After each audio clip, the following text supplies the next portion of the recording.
ওয়াদ-দুহা ওয়াল-লাইলি ইযা সাজা। উজ্জ্বল দিনের কসম এবং রাতের কসম যখন তা নিঝুম হয়ে যায়। মা ওয়াদ্দা'কা রাব্বুকা ওয়া মা ক্বালা। তোমার রব তোমাকে কখনো পরিত্যাগ করেননি এবং তোমার প্রতি অসন্তুষ্ট হননি। ওয়ালাল আখিরাতু খায়রুল লাকা মিনাল উলা। নিঃসন্দেহে তোমার জন্য পরবর্তী যুগ পূর্ববর্তী যুগের চেয়ে ভালো। ওয়ালাসাউফা ইউ'তিকা রাব্বুকা ফাতারদা। আর শীঘ্রই তোমার রব তোমাকে এত দেবেন যে তুমি খুশি হয়ে যাবে। আলাম ইয়াজিদকা ইয়াতীমান ফাআওয়া। তিনি কি তোমাকে এতিম হিসেবে পাননি তারপর তোমাকে আশ্রয় দেননি? ওয়াওয়াজাদাকা দাল্লান ফাহাদা।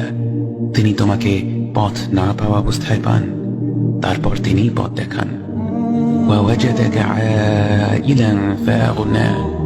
তিনি তোমাকে নিঃস্ব অবস্থায় পান তারপর তোমাকে ধনী করেন। فأما اليتيم فلا تقهر وأما السائل فلا تنهر وأما بنعمة ربك فحدث। কাজেই এতিমের প্রতি কঠোর হয়ো না, সাহায্য প্রার্থনাকারীকে তিরস্কার করো না, আর নিজের রবের নিয়ামত প্রকাশ করো।